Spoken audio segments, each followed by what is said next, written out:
Alors bonjour à toutes et à tous.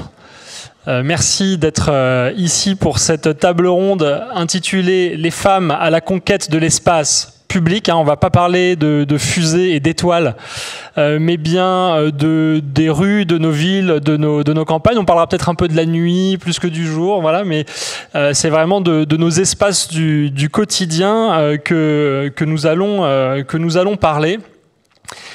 Je vais tout de suite vous présenter les trois invités, les trois participantes de cette table ronde qui sont à mes côtés, car la présentation de leur parcours va permettre très vite de présenter le sujet qui va nous occuper pendant 1h30, en laissant le plus de place possible pour les questions, qu'on puisse aussi enrichir cette discussion de vos expériences personnelles, de vos témoignages sur le sujet. Alors Corinne Luxembourg, bonjour. Vous êtes maîtresse de conférence à l'École nationale supérieure d'architecture Paris-La Villette. Vous avez coordonné dans les années 2010 pendant 7 ans un programme de recherche-action participative à Gennevilliers sur les rapports sociaux de genre dans l'espace public. Vous en avez tiré plusieurs livres et vous avez depuis produit votre habilitation à diriger des recherches, Habiter aux intersections, qui propose, on expliquera peut-être les termes au cours de la discussion, une lecture spatiale de l'intersectionnalité des rapports sociaux et l'espace comme participant des rapports sociaux de domination et de discrimination. Donc autrement dit, je vais le dire vite et puis vous me corrigerez tout à l'heure, comment justement dans nos pratiques spatiales, dans l'espace que nous pratiquons tous les jours, les inégalités entre femmes et hommes, entre personnes racisées ou non, peut-être aussi entre personnes homosexuelles ou hétérosexuelles peuvent se manifester. J'ai à peu près bon jusque-là, on peut le dire comme ça. Et vous travaillez plus généralement sur l'habité, le vieillissement et les politiques publiques territoriales. À côté de vous, Eugénie Le Bigot, bonjour. Vous êtes doctorante en géographie à l'université de Caen-Normandie. Vous avez aussi travaillé à l'université de Portsmouth en Angleterre. Et pour cause, votre thèse en fait s'intéresse aux pratiques des femmes dans les espaces publics avec une approche comparative entre Caen, Rouen et Portsmouth. Et donc cette recherche est particulièrement orientée sur le genre et la question des espaces publics et de la façon dont on produit des aménagements inclusifs. Là aussi, on y reviendra, mais l'idée étant on va dire des aménagements ou des espaces les plus égalitaires possibles entre les différences qu'on a déjà pu évoquer. Et puis Léa Delmas, bonjour à vous aussi. Vous menez suivi des études de sociologie urbaine et de genre en Australie. Vous avez rejoint un master de stratégie territoriale et urbaine. Et je m'arrête là-dessus parce que dans le témoignage que vous avez donné pour vous présenter au festival, vous dites quelque chose d'intéressant.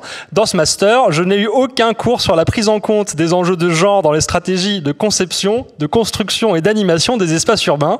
Et c'est pourquoi vous avez créé il y a quelques années une association qui s'appelle Féminicité, qui regroupe notamment des étudiants et des étudiantes féministes qui s'intéressent là aussi à la façon de produire des espaces urbains mixtes, inclusifs, égalitaires. Vous avez, pendant ces années dans l'association Féminicité, réalisé des missions d'accompagnement, notamment pour la ville de Bagneux. Aujourd'hui, vous êtes directrice du développement urbain dans une commune du Val-de-Marne. Donc vous vous êtes un peu éloigné des sujets, mais vous avez quand même une longue expérience en la matière. Alors, pardon ? Alors une bonne expérience en la matière. Alors je suis allé sur le site de Féminicité et dans les toutes premières pages, on trouve les chiffres d'un rapport, quelques chiffres tirés d'un rapport gouvernemental, un rapport de l'égalité homme-femme de 2018. Et certains éléments sont assez éclairants pour justement planter un peu le décor de ce dont on va parler. Je ne vais pas donner tous les chiffres qui sont présentés, mais quelques-uns comme ça me semblent assez révélateurs et peut-être un peu classiques parce qu'on les croise souvent dans le débat public ou dans les médias. 2% des rues portent des noms de femmes en France. 45% des personnes homosexuelles ont déjà évité certains quartiers de peur d'être agressées. Le chiffre suivant, je le dis parce qu'il y a un équipement de ce type à Saint-Dié. 95% des équipements de type skatepark sont occupés par de jeunes hommes. Et puis, peut-être le plus frappant, 100% des utilisatrices de transports en commun franciliens ont été victimes au moins une fois de harcèlement sexiste ou d'agression. Je m'arrête sur ce dernier chiffre parce que il suggère et il montre que toutes les femmes sont concernées par cette question d'agression, de harcèlement dans l'espace public. Et on est souvent tenté d'entrer dans le sujet par conséquent, qu'il y aurait une insécurité ou un sentiment d'insécurité structurelle d'une certaine façon pour les femmes dans la rue, dans le métro. Est-ce que c'est comme ça qu'il faut aborder cette question de l'accès des femmes à l'espace public ou de la conquête de l'espace public par les femmes? Je vous laisse commencer, Corinne Luxembourg. C'est moi qui commence. Sur cette question de l'insécurité, c'est vrai que on a souvent un petit souci parce que très rapidement, effectivement, quand on parle de la place des femmes dans l'espace public, il s'agit de les considérer comme des personnes vulnérables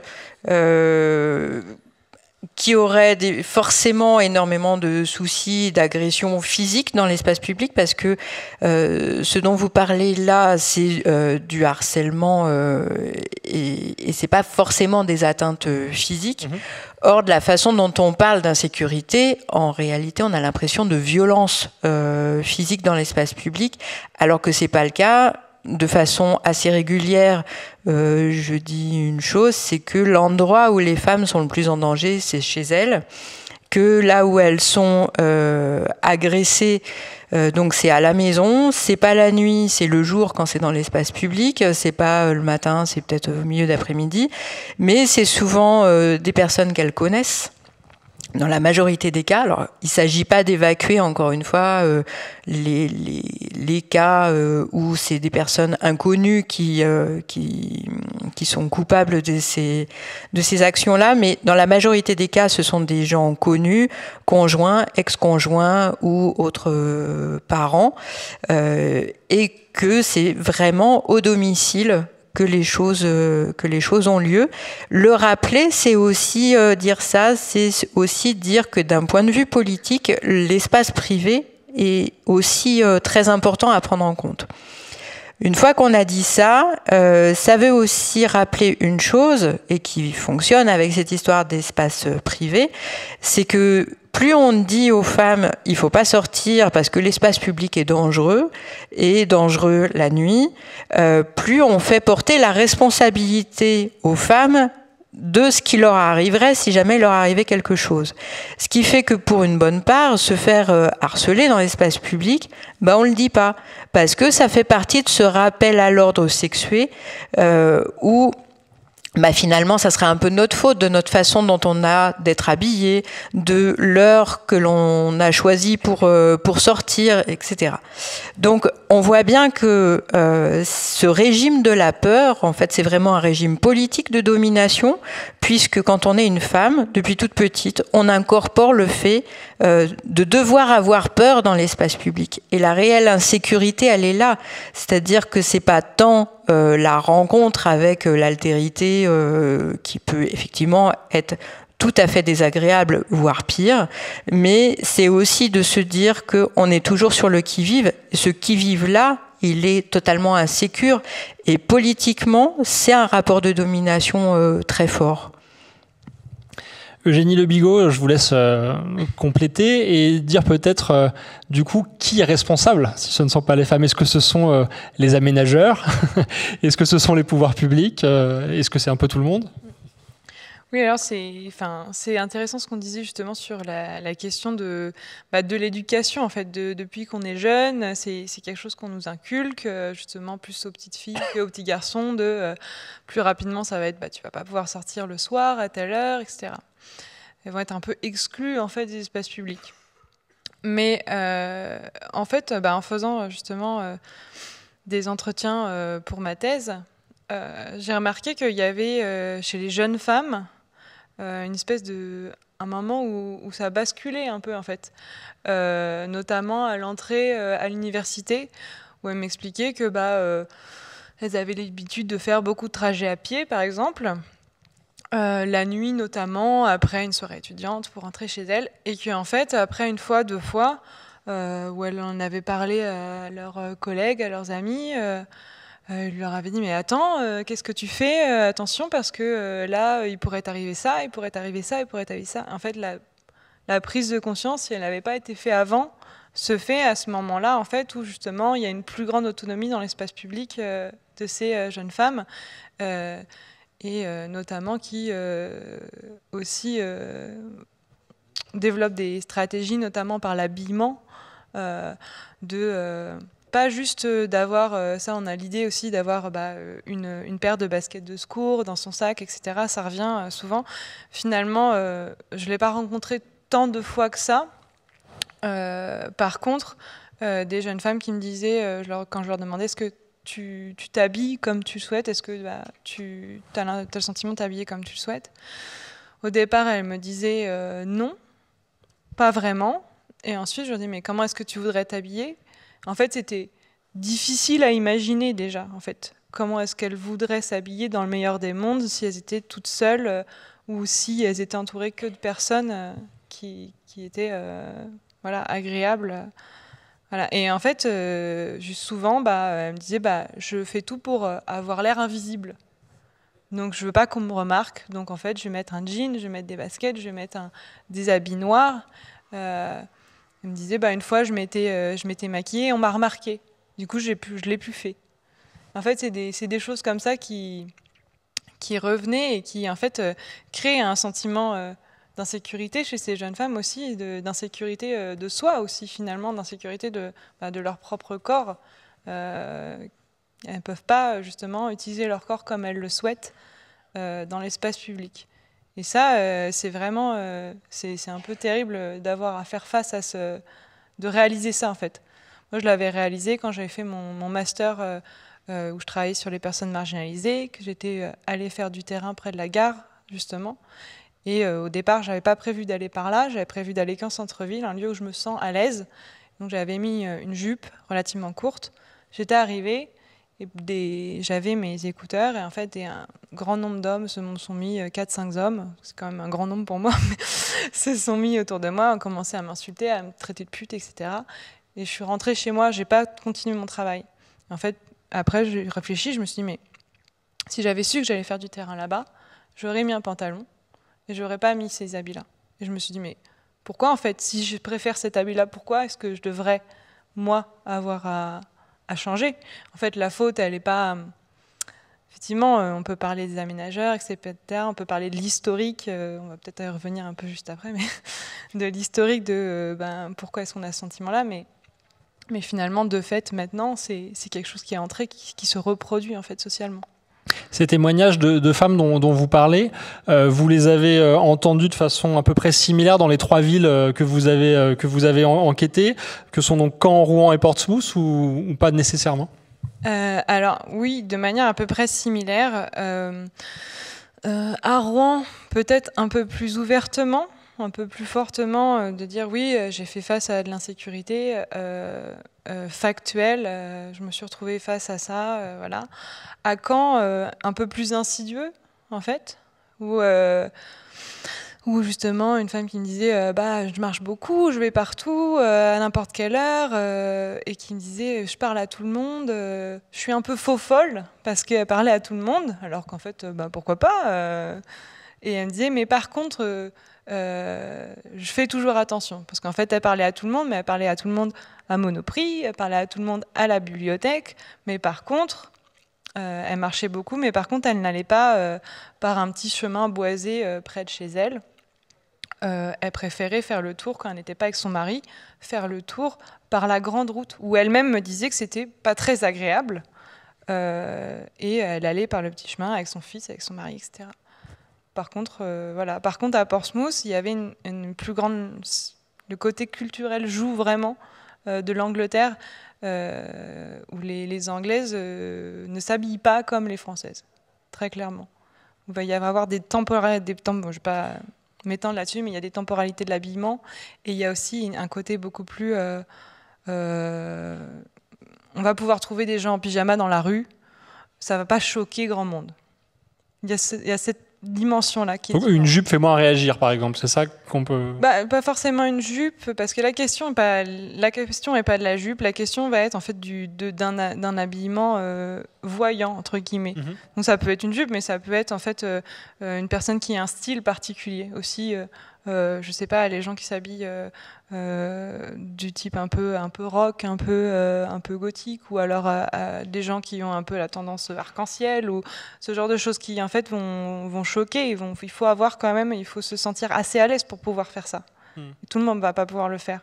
Par contre, en Angleterre, ça va poser beaucoup moins de problème de voir quelqu'un avec des cheveux verts et puis un habit de licorne.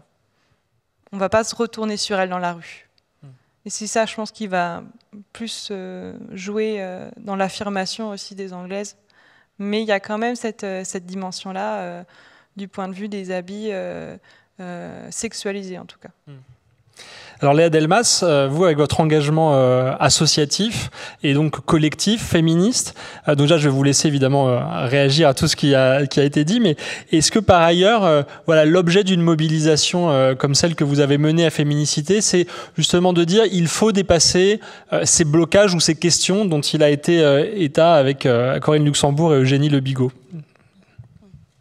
Tout d'abord, je voulais revenir sur ce qui a été dit sur le développement de stratégies. En fait, qui sont finalement des stratégies pour essayer de se protéger au maximum d'interactions non voulues dans l'espace public, puisque c'est de ça qu'on parle avec l'habillement. Mais ça va même plus loin que ça. En fait, c'est aussi des stratégies d'évitement qui peuvent être à la fois géographiques. Donc, on ne va pas aller à tel lieu ou tel endroit parce qu'il y a une barrière symbolique qui fait que je ne me sens pas légitime à aller à cet endroit-là, ou j'ai peur, ou je sais qu'en y allant, je vais être confrontée à des interactions que je ne souhaite pas. Typiquement, là où j'habitais avant, à la sortie du métro, il y avait un café avec une terrasse qui était toujours bondée exclusivement d'hommes qui étaient souvent alcoolisés et qui interpellaient souvent les femmes qui passaient. Donc je faisais tout un détour de presque 10 minutes pour ne pas avoir à passer par cet endroit-là. Ça, c'est un exemple. Il y a aussi tout ce qui est stratégie de faire semblant d'être au téléphone ou de mettre des écouteurs. Ça, c'est des choses que moi, je fais, que j'ai un peu honte de faire et que je culpabilise un peu de faire parce que ça fait quand même 10 ans que je milite sur les questions féministe, et des fois je me dis mais franchement Léa, quand même ça fait 10 ans que tu milites là-dessus et t'en es encore là à avoir ce type de comportement et à toi te contraindre pour essayer d'éviter ces interactions. Mais ça montre aussi à quel point c'est des comportements qui sont ancrés et à quel point on ressent une responsabilité à se protéger soi-même de ces interactions. Donc ça rejoint un peu ce qui a été dit sur le fait qu'on mette la responsabilité aussi sur les femmes de se protéger de ça. Et après, sur la question de la sécurité et des sujets des mobilisations féministes, bon, il y a déjà beaucoup de choses qui ont été dites et avec lesquelles je suis entièrement d'accord. Moi, il y a 2 choses sur lesquelles j'aimerais insister. La première, c'est que cette porte d'entrée qui a été faite par le sujet de la sécurité, du sentiment d'insécurité, et notamment la manière dont ce sujet-là a émergé dans les médias, et à chaque fois qu'on parle du sujet des femmes dans l'espace public, finalement, quand c'est des choses grand public, à la télé, à la radio, etc., c'est toujours cette porte d'entrée-là qui est choisie, ou très régulièrement. Ça vient aussi d'une récupération politique des luttes féministes qui, moi, me dérange beaucoup, qui finalement fait qu'on réutilise les luttes des femmes pour se réapproprier des espaces, pour pouvoir exister tout simplement, pour exclure d'autres populations en fait de l'espace public. Et ça s'est vu notamment, bon, il y a eu quelques exemples assez marquants, notamment celui de Marlène Schiappa, alors qui a été secrétaire d'État à cette époque-là aux droits des femmes. Quand elle est allée à la chapelle là et qu'elle a fait une vidéo pour dire regardez, c'est impossible d'être une femme à la chapelle, et typiquement ça c'est le genre de récupération politique qui fait que finalement on va remplacer une exclusion par une autre et on va utiliser les luttes féministes pour aller renforcer d'autres exclusions. Et donc c'est là où l'approche intersectionnelle dont Corinne parlera sûrement après prend tout son sens. C'est comment on peut réfléchir sur le sujet de se réapproprier l'espace public en tant que femme sans repousser d'autres populations en dehors de l'espace public. Et la deuxième chose que ça m'inspire, c'est aussi que moi j'en ai un peu assez d'avoir l'impression que la seule aspiration que je puisse avoir en tant que femme, c'est de pouvoir me sentir en sécurité dans l'espace public. Moi j'ai envie qu'on m'autorise aussi à rêver d'autres choses, à pouvoir pratiquer des loisirs dans l'espace public, à pouvoir organiser des manifestations, amener de la culture, amener plein de choses. Et c'est vrai que ce côté, toujours quand on parle de l'espace public et des femmes dans l'espace public, la question c'est la sécurité, ça nous coupe aussi finalement de plein d'autres aspirations qu'on est aussi en droit d'attendre et de développer. Vous voulez dire qu'une manifestation féministe, par exemple, ça peut être mal vu, critiqué dans l'espace public ou... Ah bah ça je pense que c'est le cas. La question tu contenais la réponse, mais est-ce qu'on peut en parler du coup? Oui, comme on dit maintenant, la question est vite répondue. Mais oui, bah effectivement, alors c'est pas forcément à ça que je voulais en venir avec mon propos, mais oui, je pense que les manifestations féministes, finalement, c'est des choses qui sont plutôt rejetées par la norme dominante, qui pourtant s'appuie sur des luttes féministes pour venir servir d'autres messages que celles que ces luttes-là avaient au départ. En fait, c'était plus ça que je voulais dire. Alors on va parler du coup dès maintenant d'intersectionnalité. Corinne Luxembourg, expliquez-nous justement cette ambiguïté d'une certaine façon dont parlait Léa Delmas.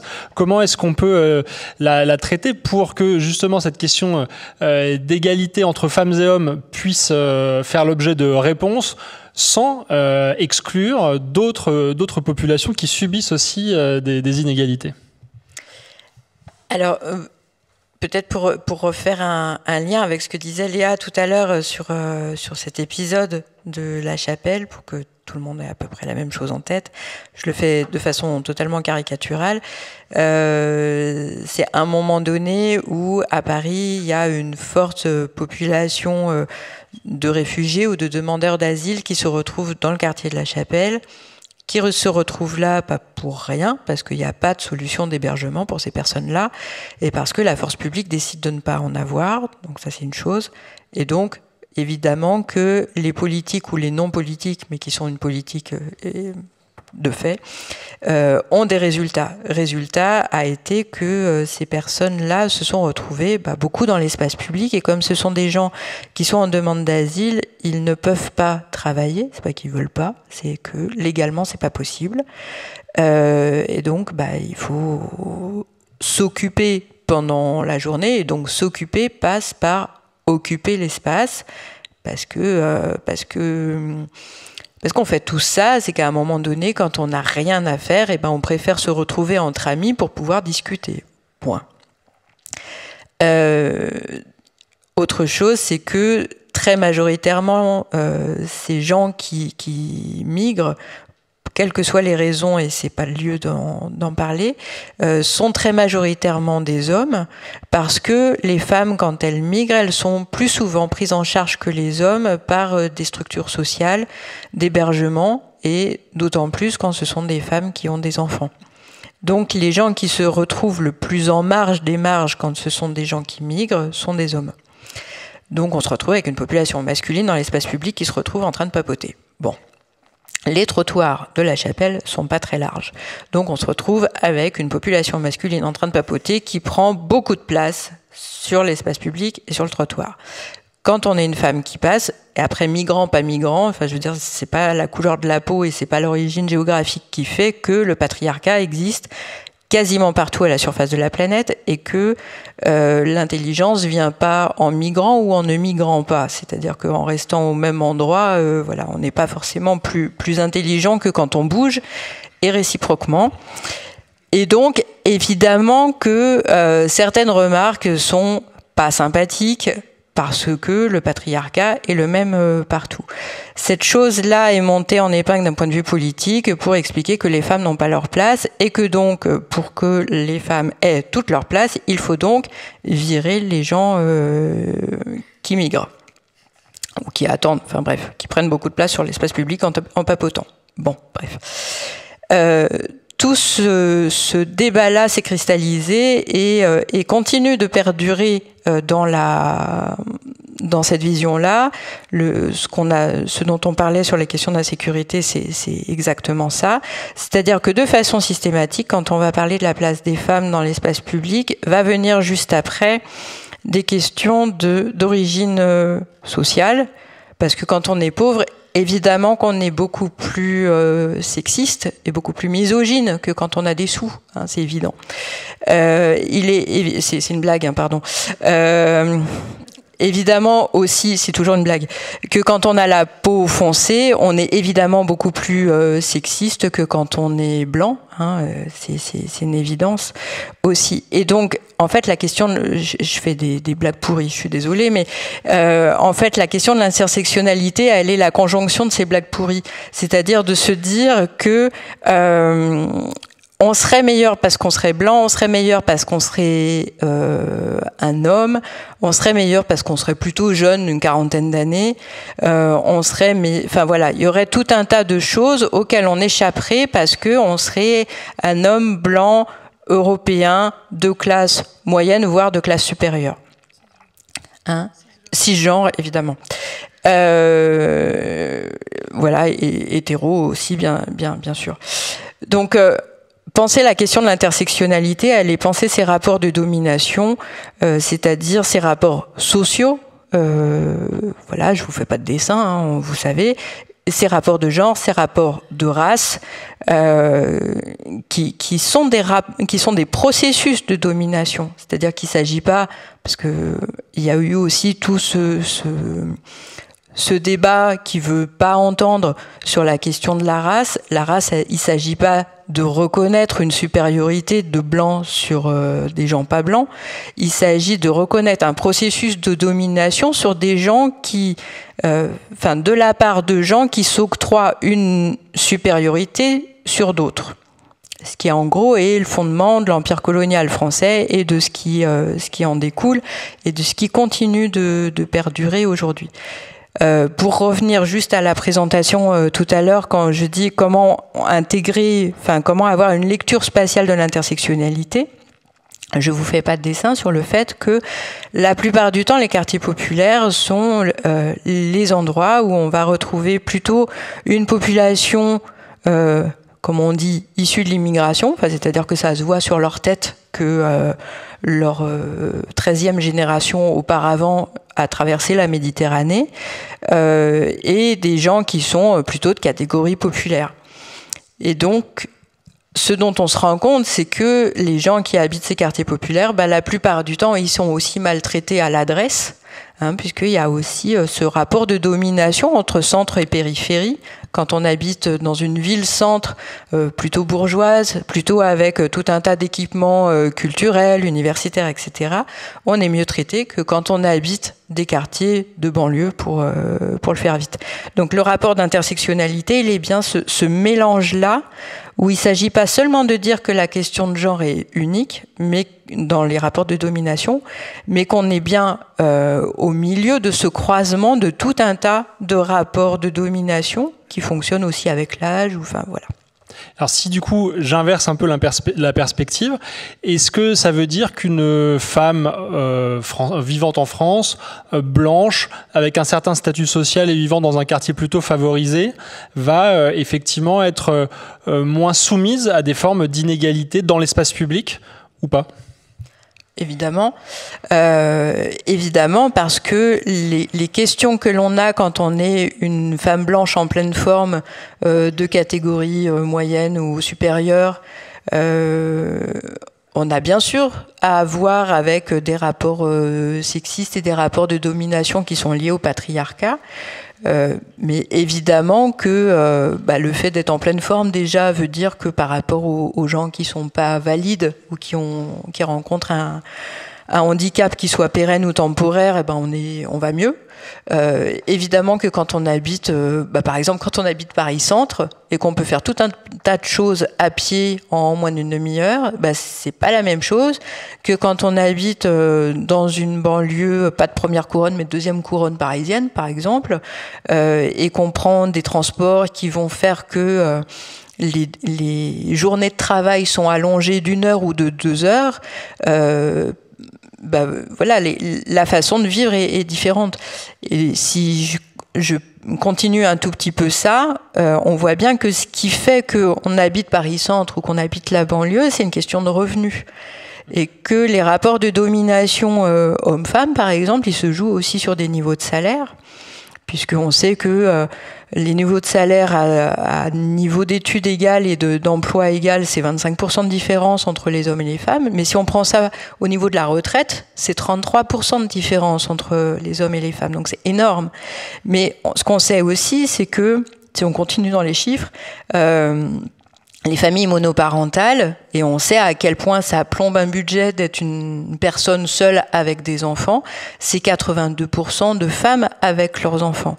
Ce qui veut dire que pour se loger, quand on est dans une agglomération, quelle que soit l'agglomération, je connais mieux Paris parce que j'y vis, mais quelle que soit l'agglomération, ça veut dire que quand on est une femme seule avec des enfants, même de classe moyenne, on a moins de bol que quand on est une femme célibataire, par exemple, ou une femme en couple, et que quand on construit du logement, si on pense pas construire du logement digne de ce nom, donc grand, qui permet d'héberger tout le monde, enfin toute la famille de façon correcte, avec des niveaux de loyer qui soient accessibles, si on décide de ne pas le faire, alors on conduit une politique antiféministe très claire. Donc, en gros, ça veut dire que quand on construit du logement social, on a une politique féministe très nette.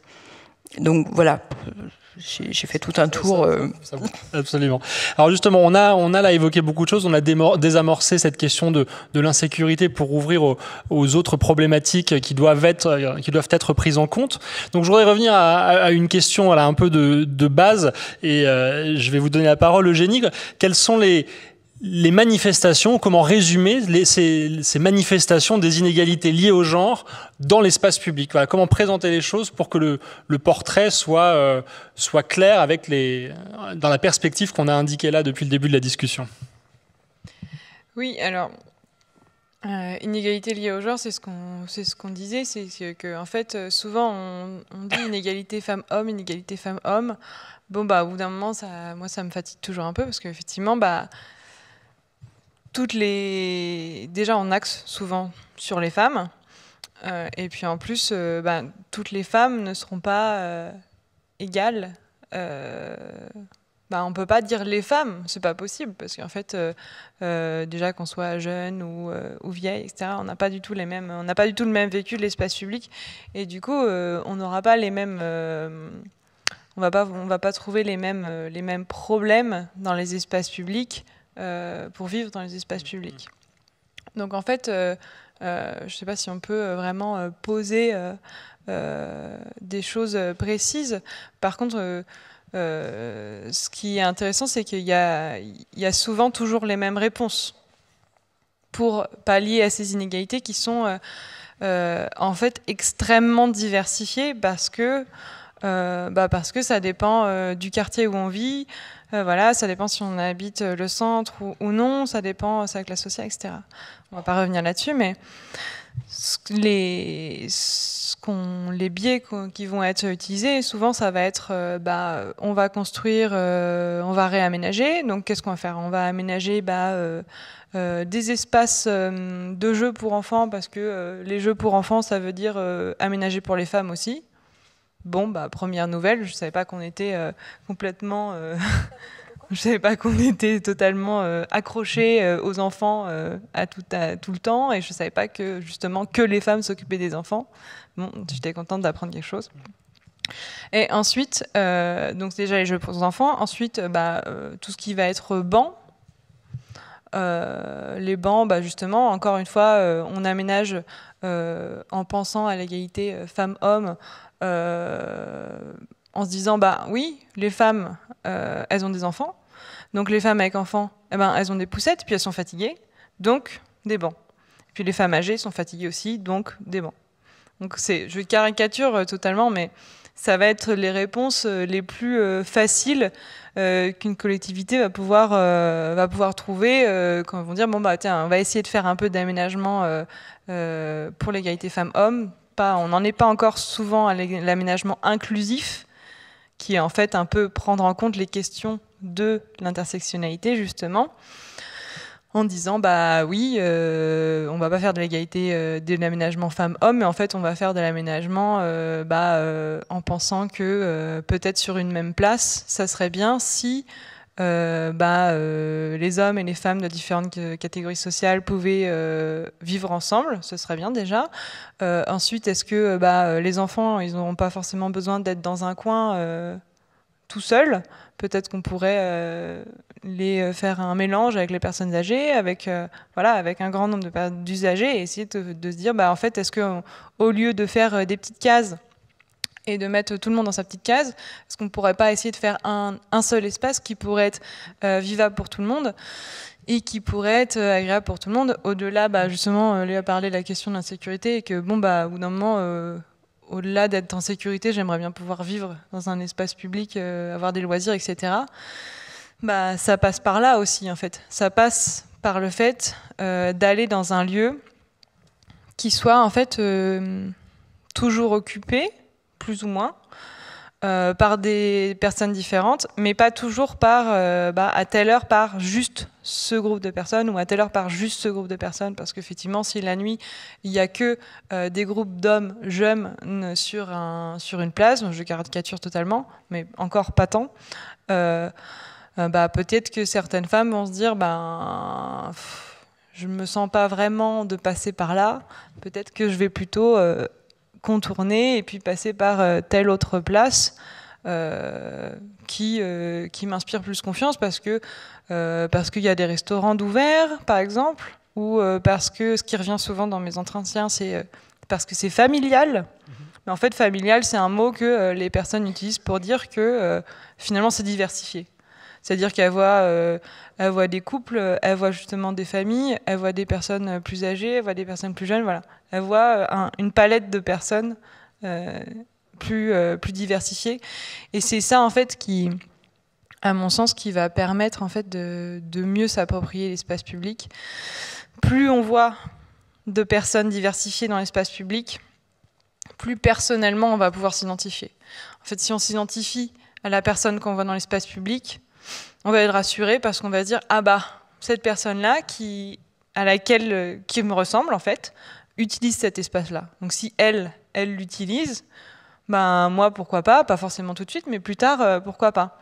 Par exemple, quand on voit un bar rempli par exemple, si moi je passe devant un bar rempli d'hommes, que ce soit des hommes qui soient racisés, qui soient blancs, moi ça va rien changer, mais par exemple, si on voit si une personne passe et qu'elle voit que des hommes qui sont en plus d'une race qui est différente de la sienne, ça rajoute encore une barrière en fait, c'est pas pour moi. C'est pas pour moi, donc il y a toujours cette peur de l'inconnu, en fait. C'est ça le problème. C'est la peur de ce à quoi on se reconnaît pas. Et si on met assez de diversité dans l'espace, s'il y a assez de choses pour que tout le monde s'y retrouve, on multiplie les chances, en fait, qu'on puisse utiliser l'espace ensuite à notre tour. Après, en dernier vient aussi la question de l'éclairage public, qui est souvent la réponse contre l'insécurité des femmes. Effectivement, si on avait de l'éclairage comme ça, voilà, si j'étais éclairée comme en plein jour partout, je me sentirais tellement plus à l'aise, c'est sûr. Mais en fait, souvent dans mes entretiens, les femmes en parlent. Elles me parlent les femmes que j'interviewe me parlent de ça, me parlent de l'éclairage. Mais en fait, quand on creuse un peu plus, on se rend compte que c'est pas tellement l'éclairage qui va poser problème, parce que parler justement, si on passe dans une rue et que l'éclairage est un petit peu tremblotant, qu'il est d'une certaine couleur, il y a des études justement sur quel éclairage, quel type d'éclairage, quelle couleur d'éclairage, plutôt lumière blanche, plutôt lumière, etc. Et en fait, rien que le type de lumière va pouvoir créer une ambiance un peu plus glauque ou un peu plus agréable, ou voilà. Mais si c'est que éclairé, comme en plein jour dans une rue rectiligne, etc., potentiellement qu'on pourra se sentir mal à l'aise aussi. Par exemple, si l'espace est totalement vide, certaines femmes me disaient justement, moi je préfère autant qu'il n'y ait pas trop d'éclairage, parce que du coup on ne me verra pas. Je vais pouvoir passer et puis on verra pas, et j'aurai pas le sentiment d'avoir des spots sur moi, et voilà. Et puis au-delà de ça, il y a toute la question de la diversité de la ville, du fait que la ville est un écosystème, et qu'en fait on ne peut pas juste dire on va éclairer partout. Et c'est pas possible en fait, parce qu'il y a des continuités écologiques, parce que voilà, il y a des animaux, on n'est pas tout seul en ville, et je pense qu'on s'en est très bien rendu compte pendant le confinement aussi. Je sais qu'à Caen, on avait vu des cerfs qui étaient apparus, Caen c'est pas une grande ville, qui étaient apparus justement en ville, et on s'est dit ah là là, mais ces bestioles-là, oui, ils habitent pas si loin en fait. Et en fait, la nuit, c'est aussi grâce le temps. Voilà, c'est aussi le temps de ces choses-là qui doivent exister dans l'espace public. Alors j'aimerais qu'on approfondisse un peu cette question des équipements, parce qu'elle est intéressante. Je reprends ce que je disais au début sur le cas du skatepark, qui est presque emblématique d'un équipement pour les hommes. Donc on voit bien en quoi certains équipements peuvent faire problème, et inversement, ce que vous expliquez à l'instant, le fait qu'il y a des équipements standards qui sont la solution automatique, qui sont pas forcément des solutions si bonnes que ça à penser ou à déployer, en tout cas par réflexe. Donc Léa, comment est-ce que vous avez appréhendé avec Féminicité cette question, voilà, de l'aménagement qui standardisé ou pas standardisé, justement pour répondre à des problématiques propres à chaque lieu que vous avez pu étudier? Justement, j'allais dire, le CityStad, c'est aussi un peu l'équipement emblématique de la solution de facilité. Voilà, quand on n'a pas trop envie de se prendre la tête, on n'a pas envie de faire un projet trop compliqué, on n'a pas envie de trop concerter, hop, on fait un CityStad, on a l'impression que tout le monde est content avec ça, et voilà, c'est un peu emblématique aussi de l'idée que finalement, quand on va aménager sans réinterroger tous les sujets dont on vient de parler, on va produire toujours le même type d'espace, et en ayant pourtant l'impression de répondre à tous les besoins, parce qu'il y a un peu cette idée. L'idée, c'est un peu qu'il faut déjouer l'illusion de l'universel, c'est-à-dire qu'en plus, moi, je travaille dans le service public, donc on a cette idée de l'intérêt général, on produit des espaces pour tous, et on oublie un petit peu avec ça qu'en fait on produit des espaces pour des usages. Les espaces sont des supports à des usages. Et du coup finalement, si on produit pas avec les personnes qui vont utiliser ces espaces, on va proposer des choses qui vont être stéréotypées et qui vont produire toujours les mêmes types d'usages, pas parce qu'on va répondre réellement aux besoins ou aux attentes, mais parce que finalement, comme c'est le même espace que celui d'à côté, ça va produire les mêmes usages. Je pense que souvent l'aménagement, c'est beaucoup vu encore comme un sujet très technique, et c'est le cas aussi en collectivité, souvent l'aménagement c'est avec les services techniques, etc. Et que c'est un peu un problème, parce que du coup on oublie justement tout ce côté support d'usage, savoir d'usage des habitants. Et justement moi je viens plutôt du renouvellement urbain, donc c'est des projets où finalement c'est intégré avec des politiques éducatives, des politiques sociales, politiques d'habitat, c'est pas de l'aménagement pur, qui est souvent affilié à des directions dans lesquelles il y a la participation citoyenne, la politique de la ville, et un peu moins en direction service technique. Et du coup, on arrive à développer avec ces projets-là des approches un peu différentes. Aussi parce qu'on a plus de moyens pour le faire, parce qu'effectivement, réinterroger les pratiques professionnelles et réinterroger les réflexes qu'on peut avoir de mettre tel type d'espace à tel endroit, ça demande aussi des moyens. Ça demande des moyens pour la formation, qui est assez catastrophique sur ces sujets-là. Vous disiez en introduction, effectivement, moi j'ai fait un master de stratégie territoriale et urbaine où la question du genre n'a jamais été abordée, mais plus globalement, la question finalement des rapports différenciés à l'espace n'a jamais été abordée non plus. Donc c'est pas que le sujet du genre. Et après, dans le cadre professionnel, finalement, on a très peu accès à des formations pour re-questionner ces sujets-là. Que ce soit au sein des maîtres d'ouvrage ou que ce soit au sein des cabinets qui travaillent pour les maîtres d'ouvrage. Et sur le sujet du genre, on voit de plus en plus, pardonnez-moi l'expression, mais de charlatans un petit peu sur ces sujets qui finalement voient que c'est un sujet qui commence à émerger, dont les collectivités commencent à s'y intéresser, commencent à se l'approprier, et qui finalement proposent des accompagnements sans être du tout formés sur le sujet et en étant complètement à côté de la plaque sur les outils qu'ils mettent en place et qu'ils proposent. Donc finalement, voilà, les choses, je pense qu'il faut retenir. Il n'y a pas de solution miracle, comme disait Eugénie. Vraiment, ça, c'est hyper important à comprendre parce que souvent, quand on vient pour accompagner des collectivités ou même quand on fait des interventions à l'université, on nous demande, mais finalement, il faut faire quoi? Et en fait, on peut pas répondre à cette question en disant il faut faire tel type d'espace, il faut mettre tel type d'éclairage, en fait, c'est plus quelle méthodologie on va mettre en place pour re-questionner ces sujets et pour surtout travailler avec les habitantes et les habitants sur les espaces qu'ils veulent produire, ouvrir un peu les possibilités, aller visiter d'autres espaces, voilà, pour nourrir un peu la réflexion, que des solutions techniques de il faut faire comme ci ou comme ça. Et après, il y a un sujet aussi qui me tient beaucoup à cœur, c'est que finalement, la question de l'espace public, elle s'arrête pas au moment de l'aménagement. Il y a aussi comment on fait vivre cet espace derrière.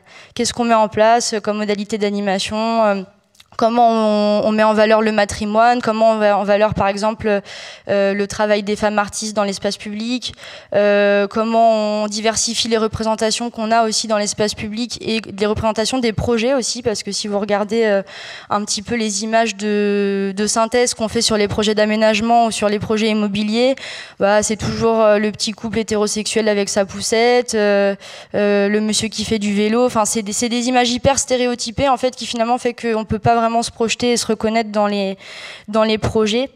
Et il y a aussi tout un sujet sur finalement arrêtons de vouloir toujours contrôler la manière dont l'espace va être utilisé. C'est ça, je le vois beaucoup avec les élus avec qui je travaille. Il y a toujours une volonté de se dire je vais produire un espace et je veux contrôler ce qui va en être fait parce que je veux pas avoir des problèmes derrière avec le voisinage, avec tout ça. Et je pense qu'il faut arriver à assumer politiquement de se dire je vais produire un espace qui va être modulable, qui va être support pour plein de choses et les gens vont se l'approprier et vont en faire quelque chose. Et je vais même accompagner ça au début en impulsant des choses, en proposant faisant par exemple un appel à projet pour dire voilà comment vous auriez envie d'utiliser cet espace, je vous mets du matériel à disposition pour l'utiliser de la manière dont vous voulez. Et je pense que c'est que comme ça qu'on arrivera finalement à avoir une réappropriation collective du sujet de l'espace public et de ce qu'on veut y faire. Parce que si on se contente, d'aménager simplement sans avoir cette réflexion-là, là, c'est clair qu'on est à côté de la plaque. Si on aménage mais que derrière il n'y a aucun accompagnement qui est fait sur l'animation de l'espace, bah, au final on voit que dans les expérimentations qui ont été faites, ça fonctionne pas tellement parce que les socialisations elles sont tellement ancrées qu'on va avoir tendance à reproduire les mêmes types de comportements. Et voilà, donc je pense que vraiment c'est important de comprendre que c'est un sujet qui est complexe et qu'il n'y a pas des solutions techniques clés en main qu'on va pouvoir sortir et en tout cas les personnes qui disent ça pour moi sont des charlatans et sont des personnes qui n'ont pas suffisamment travaillé sur le sujet et qui n'ont pas mené suffisamment d'expérimentation pour être capables de se rendre compte que ce qu'elles disent est faux. Alors je vais essayer d'éviter l'écueil, mais malgré tout, selon le type d'espace qu'on peut considérer, si je schématise de façon très basique, un quartier de centre-ville et un quartier de banlieue populaire de type HLM, voilà, prenons deux exemples comme ça, vous pourrez en donner d'autres. Est-ce qu'il y a malgré tout d'expériences de grandes directions sur des problèmes structurels de l'aménagement public qui font que on ne peut pas savoir précisément quelle solution spécifique il va falloir mettre en place, mais on peut avoir une petite idée quand on connaît un peu le sujet que tel équipement fait défaut, telle organisation pose problème, etc., etc. Est-ce que ça, on peut aller vers une réflexion de ce type-là ou c'est déjà s'avancer trop vers un solutionnisme trop facile? Qui veut essayer de répondre à ça? Corinne Luxembourg. Je veux bien m'y coller. Je vais éviter de casser la table. En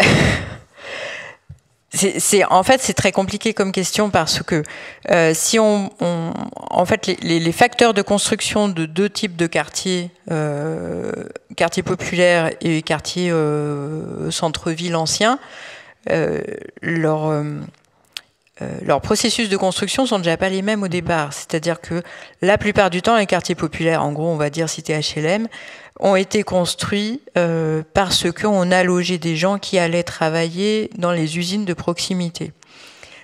Du coup, ça veut dire que le modèle urbain qu'on a fabriqué est un modèle de production industrielle, donc en gros capitaliste, et donc la façon dont on a eu de le construire n'a pas forcément été de tiens, et si on faisait des jolies aménités pour que les gens ils soient heureux, bien et qu'ils puissent voilà. Je suis d'accord, mais en revanche on pourrait se dire que dans beaucoup de cas, par exemple, il manque des dessertes de bus efficaces pour que les femmes qui ont besoin de se déplacer, qui n'ont pas de voiture parce qu'elles ont moins de voitures que les hommes, puissent le faire plus facilement, qu'il y a peut-être moins de commerces de proximité et que les femmes étant souvent plus dédiées malheureusement aux tâches d'achat, il faut leur donner un accès plus facile, donc développer le commerce. Voilà, on pourrait se dire que les caractères de ces quartiers-là, par l'héritage historique dont vous parlez, voilà, donnent un panel de solutions possibles.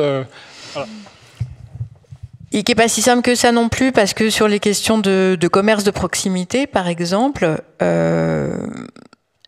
il existe, enfin, alors je ne vais pas généraliser sur l'ensemble des quartiers populaires parce qu'ils ont tous leur identité et leur vie très différente, mais le commerce de proximité existe dans ces quartiers populaires. Si je prends Gennevilliers, qui est mon exemple sur lequel j'ai travaillé, mais évidemment que toutes les villes ne ressemblent pas à cette commune-là, le commerce de proximité existe en faible quantité malgré tout, pour une raison simple, c'est que la population qui est concernée est une population modeste, donc qui n'a pas énormément de revenus. Donc si on veut que le commerce de proximité vive, il faut que les gens aient des sous à placer dedans. S'ils ne les ont pas, comment le commerce vit? Il ne peut pas. Alors, ce qui veut dire que quand on pense, par exemple, les rez-de-chaussée, qui est une des grandes thématiques sur lesquelles travaille l'ANRU, par exemple, pour le renouvellement urbain, est-ce que c'est réellement le commerce qui est nécessaire à installer dans ces endroits, ou est-ce qu'on peut imaginer l'animation de rez-de-chaussée qui ne soient pas forcément commerciaux, mais qui pour autant sont quand même des lieux d'habiter, qui sont des lieux de rencontre, qui sont des lieux de vie sociale d'un habitat. C'est pas pour rien non plus si on se rend compte que dans les quartiers populaires, la plupart du temps, le tissu associatif est très dense et souvent beaucoup plus dense que dans les quartiers centraux. Parce que justement, ces associations, elles ont des besoins de lieux associatifs, des endroits de rencontre, des endroits de centres culturels et sociaux, de toutes ces choses-là, qui parfois d'ailleurs font un peu défaut dans les quartiers centraux. Et voilà, donc... peut-être que c'est ces choses-là qui sont plus à valoriser, ce qui voudrait dire que aussi on penserait la politique de la ville de façon totalement différente et qu'on arrêterait de se dire que ces quartiers-là sont plus des problèmes qu'autre chose, mais que c'est des lieux de richesse sociale et de grande diversité, et que peut-être que si on les reconnaissait à leur juste valeur et juste richesse, ça serait tout aussi bien. Pour les quartiers centraux, c'est plus difficile parce que ce sont des quartiers qui, la plupart du temps, ne sont pas questionnés du point de vue du genre. Déjà parce que il n'y a pas de programme de renouvellement urbain dessus. C'est vraiment le privilège des quartiers HLM. Donc, comme il n'y a pas de renouvellement urbain, du coup, on ne pense pas la transformation du tissu urbain déjà existant. Et donc, on ne va pas questionner ça. Et puis, pour revenir à mes blagues pourries de tout à l'heure, en fait, on part du principe que dans les quartiers centraux, il n'y a pas de problème de genre, il n'y a pas de problème de sexisme. On va beaucoup plus aller embêter, je ne sais pas si vous vous rappelez cette histoire qu'il y avait eu à Sevran. Sur les cafés réservés aux hommes. On va beaucoup plus aller embêter les gens de Sevran sur le fait qu'a priori, il y aurait plus d'hommes dans ce café-là. Alors, après, a été démontré que ce n'était pas tant le cas que ça, que les quartiers très privilégiés où on a des clubs où c'est clairement écrit dans les chartes que les femmes n'y ont pas de droit de venue. On ne va pas les embêter, ces gens-là. Donc à un moment donné, ça aussi, il faut l'interroger. Est-ce que Léa et Eugénie, vous avez en tête des exemples justement dans les analyses, les observations que vous avez pu faire, les marches exploratoires que vous avez pu mener avec des habitantes, de situations où justement des transformations ont porté leurs fruits, ces regards ont permis de changer les choses pour justement bien nous faire comprendre à quel point ces solutions elles doivent être adaptées à un contexte. Donc il y a la spécificité d'un lieu, d'un moment particulier. Et montrer justement comment on peut justement amorcer les transformations dont on a parlé. Voilà. Est-ce que vous avez des exemples emblématiques qui, dans vos recherches, vous ont marqué ? De marches exploratoires qui ont réussi à faire... Alors, marches exploratoires ou autres, mais de quartiers, de lieux où des mobilisations, des transformations peut-être ont permis de vraiment approfondir cette compréhension de la question, voire trouver des solutions à ces problématiques d'égalité de genre dans l'espace public. Quitte à dire aussi qu'il y a une partie de travail inachevé ou des choses qui restent en suspens, évidemment. Oui, je suis en train de réfléchir intensément parce que... comment dire parce que moi, donc, j'ai fait des marches à Caen. Si on reste sur la thématique des marches, j'ai fait des marches à Caen, à Rouen et pas à Portsmouth à cause du Covid, mais c'était prévu. Si j'ai eu la chance de le faire, je le ferai. Et donc, en fait...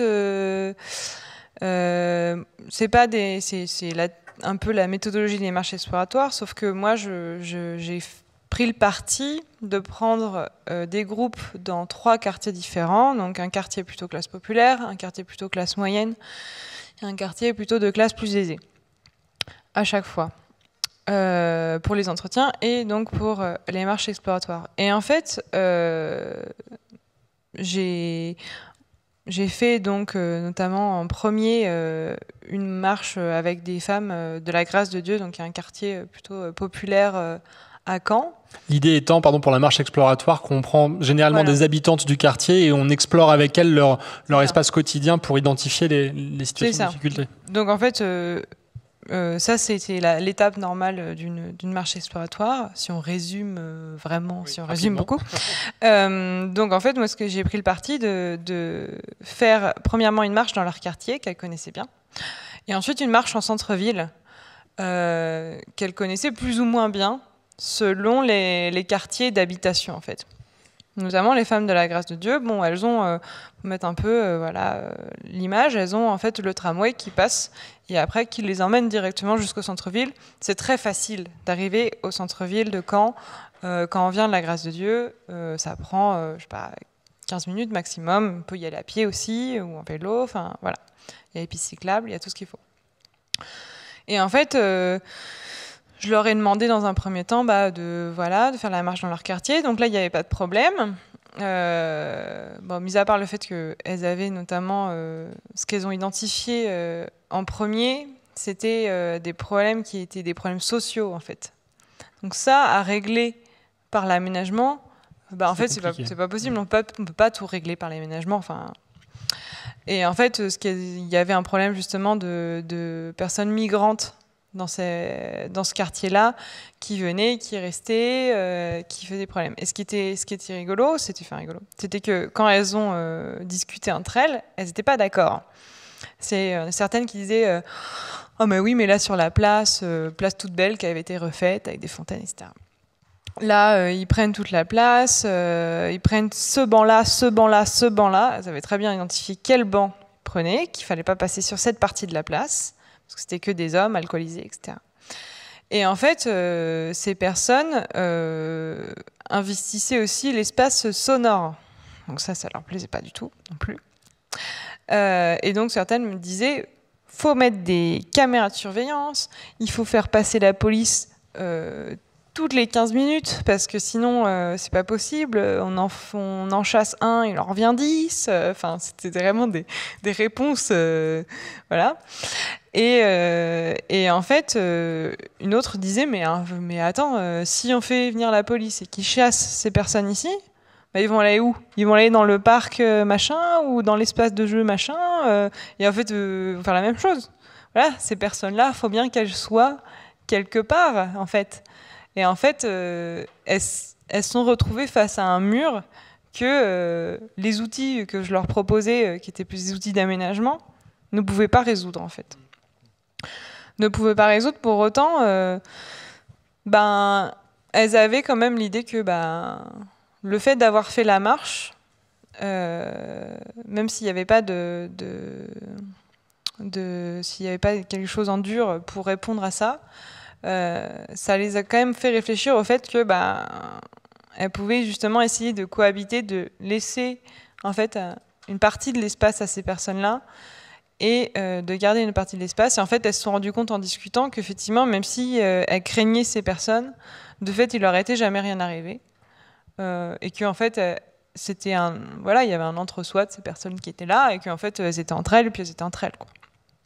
Et par contre, en allant en centre-ville, certaines me disaient « Oh là là, ça fait 2 mois que je suis pas venue, 3 mois que je suis pas venue dans le centre de Caen. » Et puis, on était sur une place, la place de la République, qui a été refaite totalement. Parce que cette place-là, en fait, il y avait le problème a toujours posé problème. Parce qu'il y a eu beaucoup de recoins, il y avait des buissons, choses comme ça. Donc elle a évolué, ça fait des années, des dizaines d'années qu'elle évolue cette place.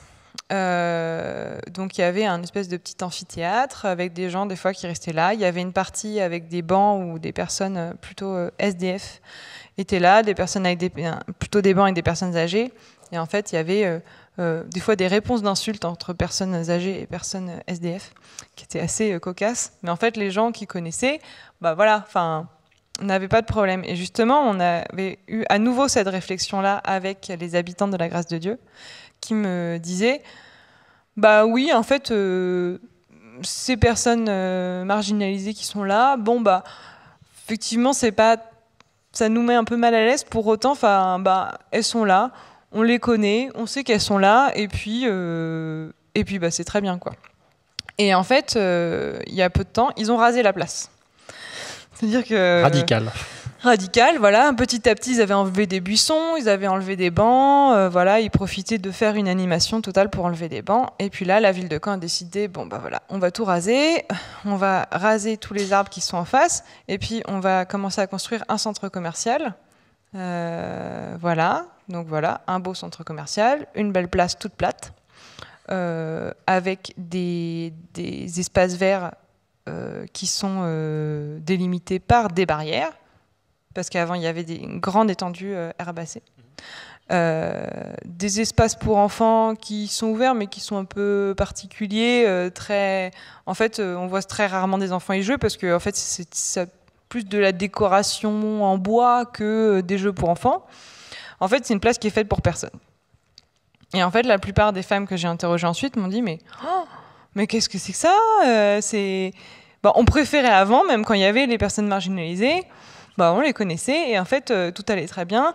On pouvait s'asseoir sur l'herbe là, la place était assez grande pour que eux ils étaient sur leur banc et puis nous on était sur l'herbe ou alors on était sur le manège avec les enfants ou alors on était dans le petit espace. En fait il y avait des recoins, mais qui ne posaient pas problème dans cette place là, à part pour les pouvoirs publics en fait.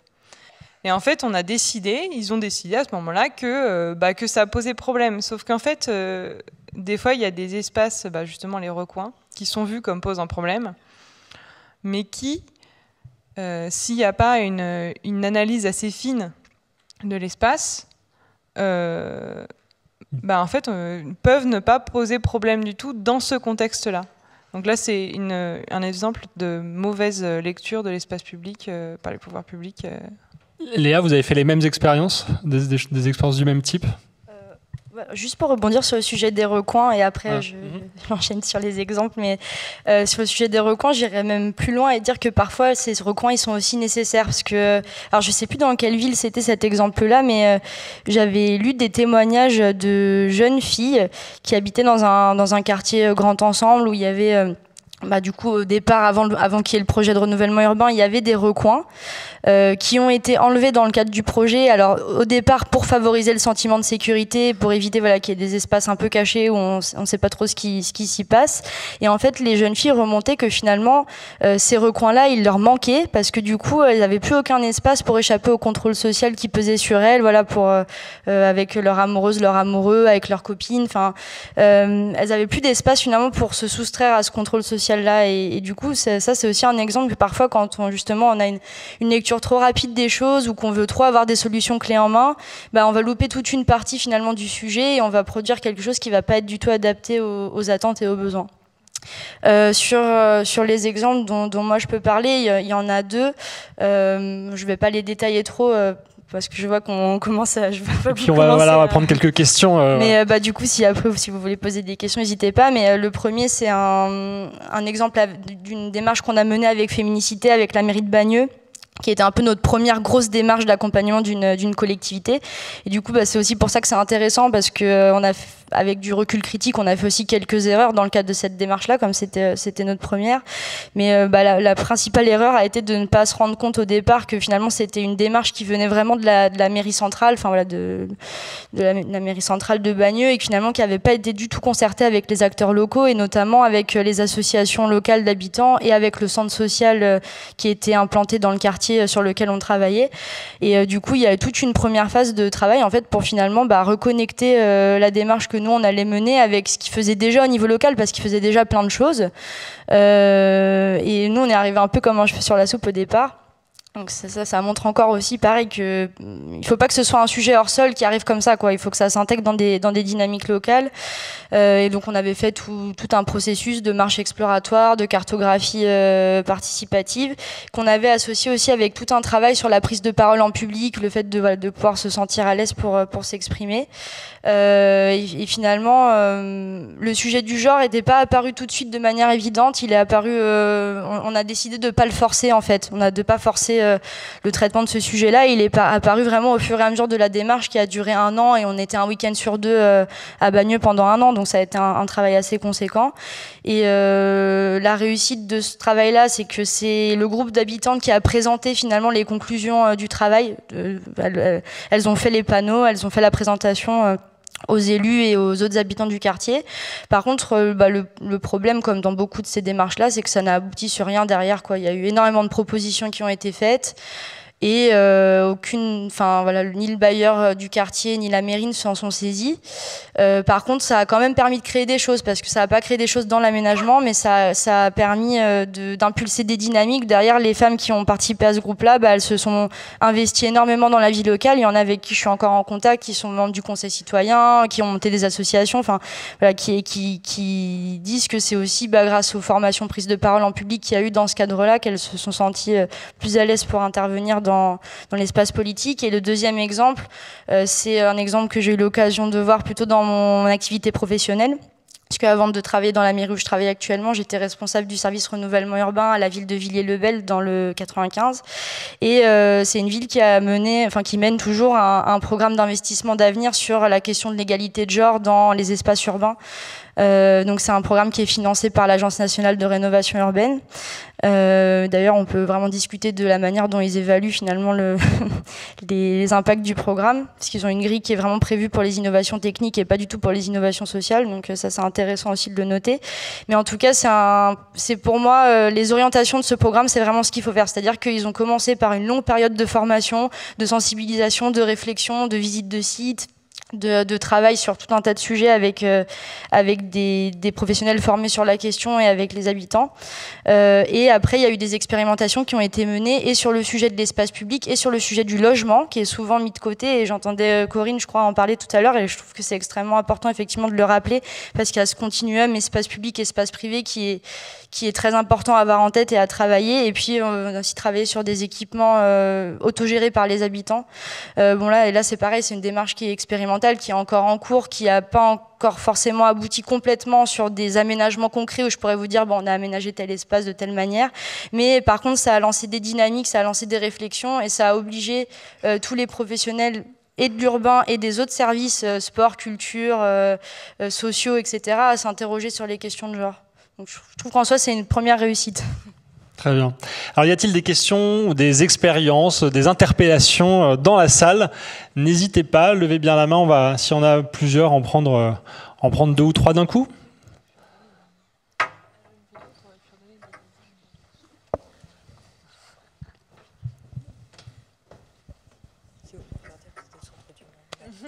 Bonjour. Bonjour, oui. Alors moi, je trouve ça très intéressant de faire des aménagements urbains pour favoriser la mixité dans les lieux urbains. Mais au-delà de la géographie et de l'aménagement, il y a cette question en fait qui est sociétale en fait, ma question c'est, mais imaginons une autre forme d'éducation. Vous en avez justement parlé au début. On apprend très jeune aux filles à elles-mêmes adapter leur comportement, à avoir peur de porter certaines tenues, de sortir tard le soir. Alors, est-ce qu'avec une autre forme d'éducation, une sensibilisation aussi des petits garçons, une meilleure formation de la jeunesse, est-ce qu'en fait, on aurait toujours besoin de ces aménagements, selon vous? Est-ce que ce serait toujours un problème ou un meilleur accompagnement? Alors, l'éducation ou la matérialité? Oui, les deux vont ensemble, parce que par exemple, quand on parlait des city-stades, qui était un peu la solution miracle de l'aménagement sportif, on se retrouve finalement avec très peu de diversité d'usage. Donc en fait, tout le monde ne va pas vouloir, quand il fait du sport, utiliser un city-stade. Peut-être qu'on va vouloir faire autre chose. Et en fait, c'est totalement lié. Même s'il y avait l'éducation, justement, ça permettrait de former justement des personnes qui ensuite pourraient éventuellement travailler dans l'aménagement, travailler dans la mairie, etc. Et proposer des solutions plus diversifiées, en fait. Moins dans des cases et moins toujours la même chose, quoi. Par exemple, là, à Rouen, ils ont expérimenté une piste de roller derby, qui est un sport plutôt axé, plutôt typiquement féminin. Et en fait, c'était une initiative qui était intéressante, justement, d'offrir un équipement qui existe finalement dans peu de villes, en plein air du moins, et de pouvoir permettre d'avoir une visibilité de ce sport dans l'espace public, de ce sport plutôt féminin. C'est vraiment sur les espaces de loisirs là, mais les deux sont complémentaires forcément, vu que avec l'éducation on peut amener justement à avoir une réflexion là-dessus et penser que peut-être que tout le monde ne veut pas faire la même chose tout le temps, quoi. Et je pense que les démarches d'aménagement inclusif, c'est aussi des démarches pédagogiques, en fait. Parce que finalement, via les questions qu'on va se poser sur l'aménagement, on va réinterroger justement la socialisation genrée, la division genrée du travail, et ce que ça produit sur l'espace. Donc, et l'espace public, c'est aussi quelque chose qui s'apprend. Enfin, la pratique de l'espace public, j'ai un exemple en tête, c'est celui des cours d'école, dont on parle beaucoup en ce moment, mais il y a un gros travail qui a été mené par des chercheurs et des chercheuses, notamment Edith Marieux-Jules, sur ce sujet-là. Et où on voit que finalement la manière dont on va aménager les espaces récréatifs de la cour d'école, ça va produire des choses différentes en termes de dynamique de genre et de rapport entre les groupes de garçons et de filles, qui derrière vont se répercuter plus largement sur les comportements en classe, et puis là on n'a pas assez de recul pour le dire, mais en tout cas on peut supposer que c'est un apprentissage différent des rapports et de l'espace qui va avoir des impacts sur la manière dont on peut vivre après les espaces publics en tant qu'adulte, puisque quand on a une cour d'école qui par exemple est occupée quasi complètement par un terrain de foot et du fait de la socialisation, le foot c'est beaucoup plus pratiqué par les garçons, les filles en sont parfois un peu exclues et du coup se retrouvent à jouer dans des recoins. Finalement, ça donne aussi, ça ancre l'idée que l'espace public est pas à soi, et ça se retrouve après dans la manière dont on va vivre les espaces à l'adolescence, à l'âge adulte, et sur la capacité à se sentir légitime à occuper certains espaces. Donc au final, c'est vraiment des choses qui se répondent, je pense, et il faut voir les démarches d'aménagement inclusif comme des choses qui ne sont pas déconnectées finalement des sujets d'éducation et de socialisation, mais qui en sont pleinement partie prenante. Alors, il y avait une question là-haut. Pendant que monsieur pose sa question, n'hésitez pas à lever la main pour qu'on puisse vous repérer pour la suite. Voilà. De l'autre côté, voilà, il y en a plein. Ok. Bonjour, non, j'avais une question. Merci déjà pour cette intervention, c'était très intéressant. Et j'avais une question sur là. Du coup, c'était pour vous en plus la question. C'était sur la méthodologie. Est-ce que c'est la méthodologie dont vous avez parlé à Villiers-le-Bel et à Bagneux? Est-ce que ça émerge en France ou est-ce que vous êtes appuyé sur des études dans d'autres pays ou comment ça a émergé justement dans le processus pour ensuite faire des aménagements urbains? Alors à Villiers, on a été accompagné par Jean Réville, qui du coup est alors je ne sais plus comment elles se définissent, mais je crois que c'est une association qui fait de la recherche-action, qui du coup avait une grande expérience dans le domaine, avait eu l'occasion déjà de mener des démarches. Alors là, c'est vrai que c'était une démarche de grande ampleur pour une ville de cette taille-là, parce qu'il y avait déjà eu des démarches à Paris, à Lyon, de guides d'aménagement égalitaire, etc. Mais dans une ville telle que Villers-le-Bel, il y a eu le gros travail qui a été mené par Gennevilliers aussi. Avec Gennevilliers, je pense que ce serait bien que tu en parles après, parce que c'est vraiment intéressant. Mais en tout cas, c'est vrai que c'était des méthodologies qui n'étaient pas forcément appropriées par des communes comme Villers-le-Bel, par manque de moyens aussi. Mais on s'est appuyé aussi sur des choses qui avaient été menées à Vienne, notamment, qui étaient un peu précurseurs en la matière. Des réflexions qui étaient aussi plus sur les villes de Bretagne, Rennes, Nantes, qui travaillent pas mal sur ces sujets-là aussi. Et Strasbourg un petit peu avait travaillé plus sur la question de l'aménagement des parcs. Donc on s'est inspiré de choses qui avaient été faites ailleurs. On s'est inspiré aussi d'articles de recherche qu'on avait pu lire sur les méthodologies. Et après, en tout cas au niveau de féminicité, c'est ce que je disais tout à l'heure, on a beaucoup appris en testant en fait. On a testé des choses, on a vu que ça marchait pas, donc on a testé différemment. On a essayé de vraiment réinterroger à chaque fois, est-ce que ce qu'on proposait c'était adapté au territoire, aux habitants qu'il y avait en face, aux attentes. Et je pense que c'est aussi ça l'enjeu de ce type de démarche, c'est de se dire on peut pas calquer quelque chose qui a été fait ailleurs et ça va marcher aussi à cet endroit-là, c'est à chaque fois réinterroger, retravailler, retester des nouvelles choses. Voilà. Alors Corinne Luxembourg, le cas de Gennevilliers, on sait qu'on n'en a pas beaucoup parlé. Ouais.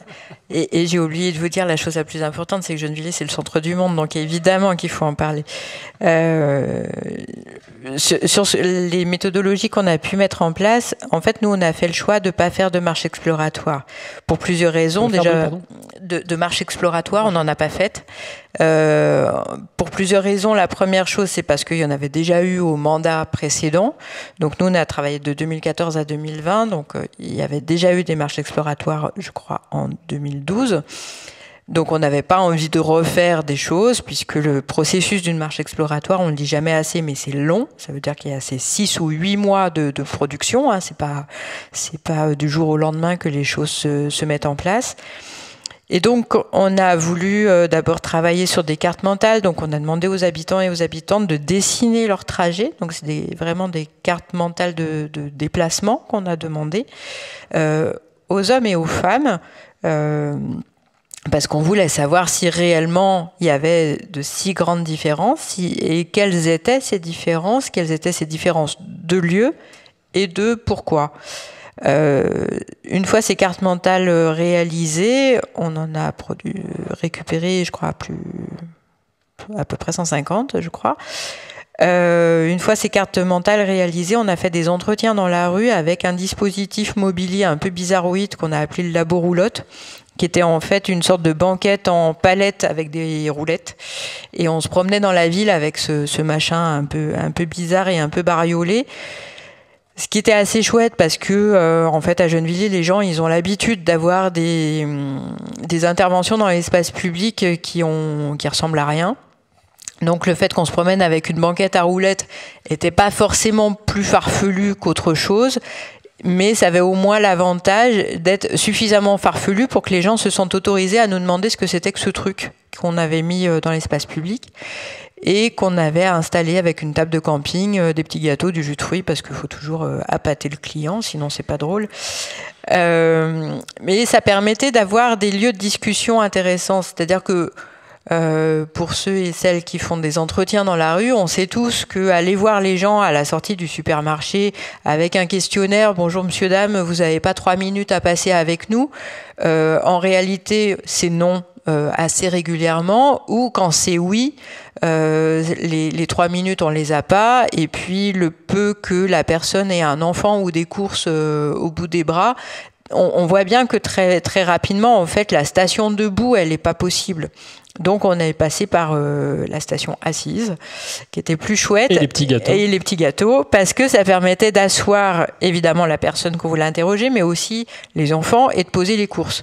Et donc de prendre des temps très longs dans l'espace public de discussion.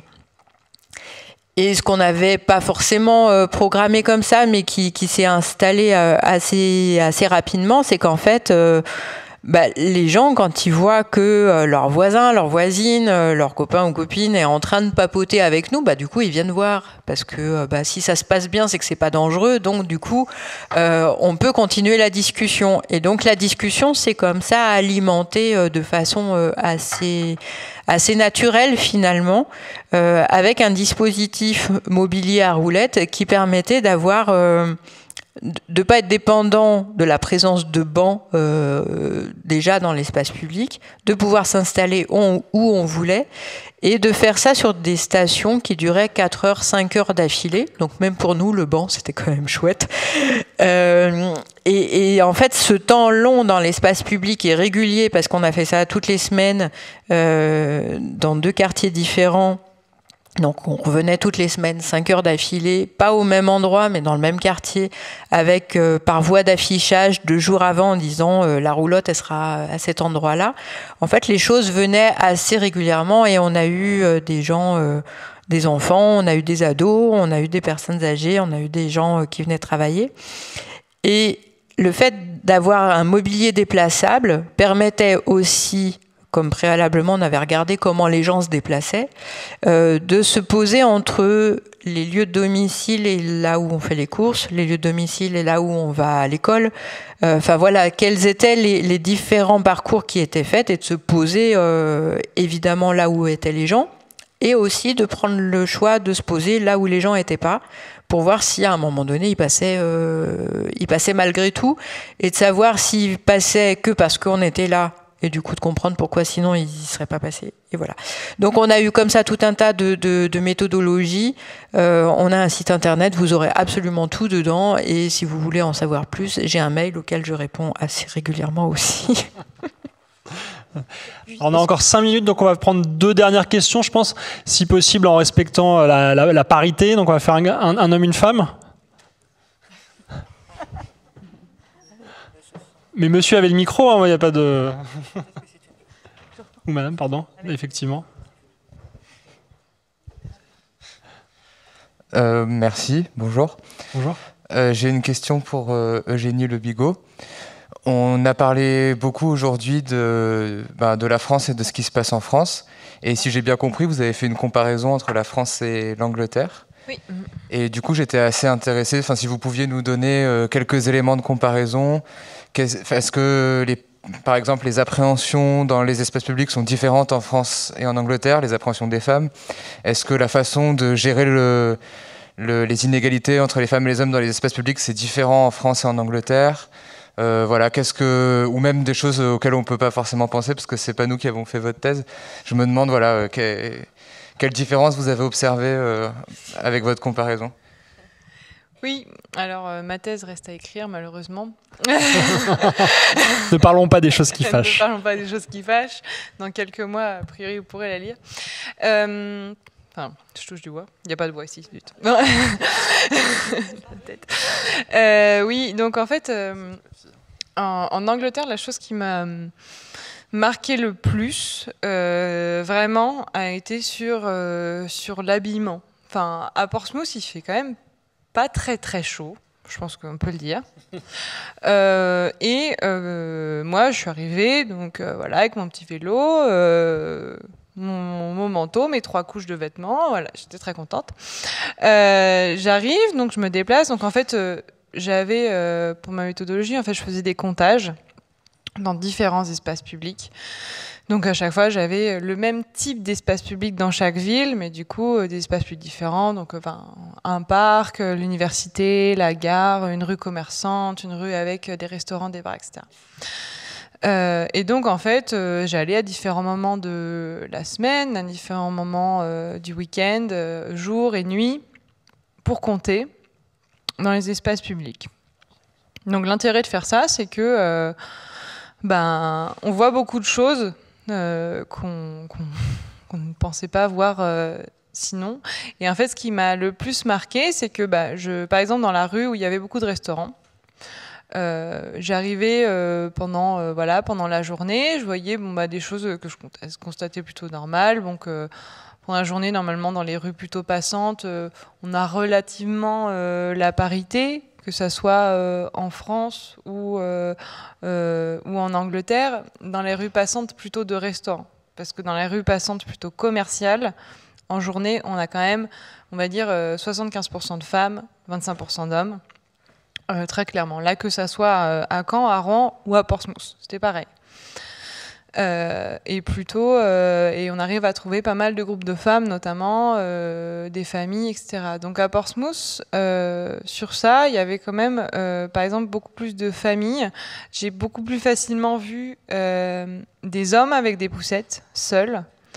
Et quelque chose que j'avais vu ni à Caen ni à Rouen, qui est des groupes d'hommes avec enfants. J'avais déjà vu des groupes de femmes avec enfants, mais jamais de groupe d'hommes avec enfants. Et puis j'avais passé quand même pas mal d'heures à compter. Donc, ce qui m'avait marqué, c'est qu'une fois la nuit tombée, j'arrive donc dans l'espace, dans Albert Road, qui est en fait la rue où on a, qui est un peu branchée, on va dire. C'est le deuxième centre-ville, parce que le premier centre-ville à Portsmouth est un centre-ville un peu décrépit, avec un ancien centre commercial qui a été abattu, etc. Et en fait, ce centre-ville un peu plus branché, avec un côté un peu alternatif, etc., où il y a beaucoup de bars, beaucoup de restaurants, j'arrive. Et j'étais pas préparée du tout à voir en fait des groupes de femmes passer, des fois des femmes seules, mais très souvent des groupes de 3 femmes, 4 femmes, 5 femmes, 6 femmes, habillées été ou hiver, ça change absolument rien. En jupe très courte ou alors longue, mais qui font presque opéra, quoi. Mais plutôt court quand même. Les Anglaises aiment bien quand même. Avec des paillettes partout, des choses extrêmement voyantes que je n'ai, jamais vues à Caen ou à Portsmouth. Et ce qui était rigolo, c'est qu'en fait, en parlant ensuite avec ces femmes-là, je me suis rendu compte que en fait, elles s'habillaient pendant la journée, des fois, comme vous et moi, comme tout le monde, elles voulaient préférer être confortables, mettre des choses qui n'étaient pas forcément extravagantes, on va dire. Arrivé 18h, c'est bon, on se change et on met quelque chose de très voyant et on sort en groupe de femmes. On sort en groupe de femmes, mais on peut très bien aussi sortir toute seule avec ses habits extravagants. Et ça pose pas de problème. Ça pose pas de problème jusqu'à une certaine limite où il y a quand même, les questions d'insécurité qui revenaient, au moins de perception d'insécurité qui revenaient. Il y avait des représentations d'insécurité qui revenaient chez ces femmes-là, mais qui ne les empêchaient pas de s'exprimer de la façon dont elles l'entendaient avec leur corps. Et en fait, c'est vraiment la différence qui m'a le plus marquée, c'est que bien qu'il y ait donc des représentations de l'insécurité qui soient très similaires entre la France et, on va pas dire la France en Angleterre, entre Portsmouth, Caen et Rouen, finalement, les stratégies qui sont faites pour essayer de pallier à ça sont très différentes parce que en fait à Portsmouth ça va plus être des stratégies géographiques en fait, de déplacement, ou alors de dire je suis arrivée avec cet habit-là, par contre j'ai pris le taxi jusqu'ici et je reprendrai le taxi pour partir. Ou alors de se dire on va y aller faire la fête, mais au centre commercial, le nouveau centre commercial, qui aussi est un lieu un peu huppé, etc. Vraiment, c'était très spatialisé dans la ville, mais il y avait cette possibilité que j'ai pas retrouvée, où je retrouvais des habits beaucoup plus neutres chez les jeunes femmes notamment, parce que c'est plutôt des femmes jeunes qui s'habillent de cette façon-là, qui font ce genre de pratique. Alors j'avais promis une dernière question, l'heure est passée, donc on va la prendre, mais vous me promettez de répondre court. Du coup, je suis la dernière question. Je me demandais quel avenir à la pratique de l'aménagement inclusif, en fait, parce que j'ai l'impression que c'est encore très expérimental, peu répandu. Et tout à l'heure, on parlait de l'aménagement des années 50, des grands ensembles, etc., qui est une grosse logique d'habitat. Et aujourd'hui, on a des gros promoteurs qui reproduisent des grosses logiques d'habitat, encore une fois, d'écoquartiers ou de bâtiments qui peuvent ressembler à des choses assez haussmanniennes, etc. Et j'ai l'impression que cette idée d'aménagement inclusif, en fait, elle ne sera jamais vraiment démocratisée. Et voilà, je me demande, à votre avis, quel avenir ça a?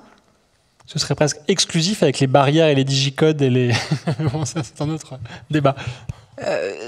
Très, très rapidement, si je réponds par une pirouette, je vous invite à penser l'avenir de la promotion immobilière. Si je réponds sans la pirouette, je peux dire quelque chose d'un peu intéressant dans le sens où en école d'architecture et dans les formations en urbanisme, c'est quelque chose qui commence vraiment à s'installer, ces formations-là. Donc, ce qui veut dire que plus il y aura de gens formés, plus ça fera partie des choses qui deviendront récurrentes dans la façon de penser la ville. Après, la ville étant lieu de l'accumulation du capital, je vous laisse finir la réflexion. Merci beaucoup à toutes les trois, en tout cas. On peut vous applaudir pour vous remercier. Alors, on aurait évidemment pu aborder plein d'autres thèmes. Donc je vous invite à aller aux autres conférences qui vont évidemment être de bons compléments. Et puis ne pas hésiter à mettre vos habits à paillettes ou tout autre vêtement que vous jugerez approprié pour nous rejoindre ce soir pour la nuit au musée. Jusque tard dans la nuit, le musée est ouvert avec des conférences, des rencontres, des films. Donc le festival continue. Bon après-midi.